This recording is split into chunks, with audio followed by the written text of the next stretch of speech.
Hey guys, in this video we're going to be doing a full comparison between the Samsung Galaxy S4 and the S2. Starting off with the design of both of these phones, they're both very thin. They have a nice profile, they're also really light as well. The back of the phone is slightly different on both of them. They're both plastic, but LG has decided to put buttons on the back of their phone to save some space and make it a little bit thinner. Both of these phones only have one speaker and they're both good, but they're nothing about. One of the biggest talking points when comparing these two phones displays.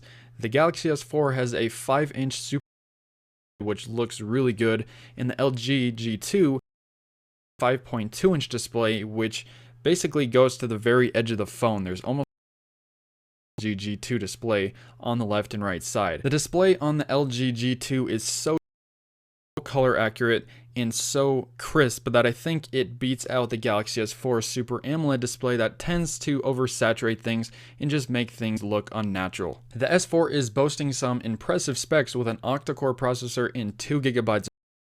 LG G2 has a quad-core CPU with 2GB of RAM as well. The G2 as a daily driver is impressive, and LG's skin on top of Android is pretty cool. It's very animated, smooth, and very lag free. They did a really good job at optimizing their software on top of Android to be lag free. Now TouchWiz on the Galaxy S4 is good at times, but it definitely lags certain points for no reason, which is really just unacceptable with an octa-core processor. Nowadays are really fast, but just how fast are they side by side with? Well, we're going to test that right now. And both of these phones,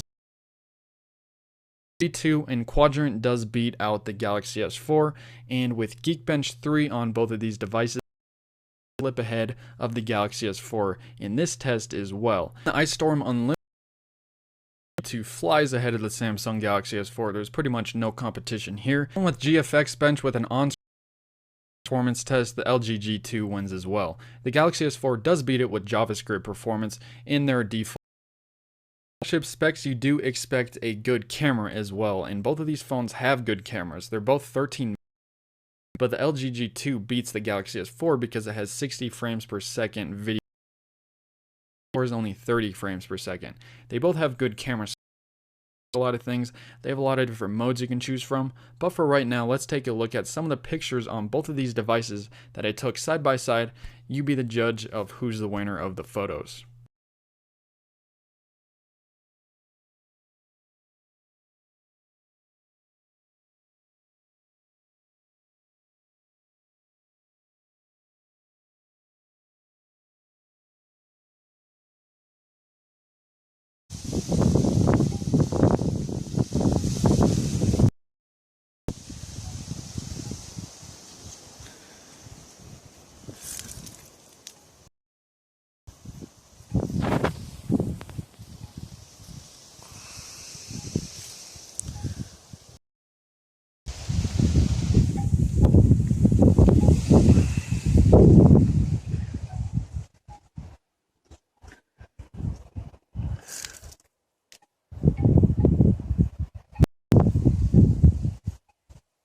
Another big factor with the phone is the battery life. Now the LG G2 wins with more milliamps. It has 3000 compared to 2600 on the Galaxy S4, but the Galaxy S4's battery is removable because you can remove it. So you really have to decide what you want. Do you want a battery that you can replace, or do you want a bigger battery in terms of milliamps? The button on these phones is something to get used to as well, and LG decided to put screen itself, where Samsung decided to put it right underneath the screen, so it's not interfering with anything on the screen at all.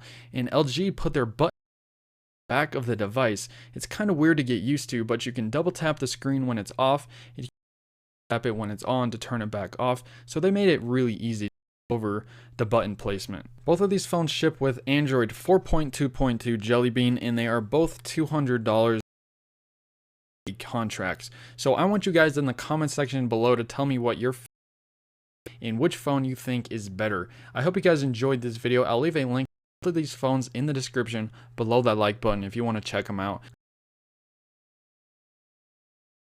Thanks for watching.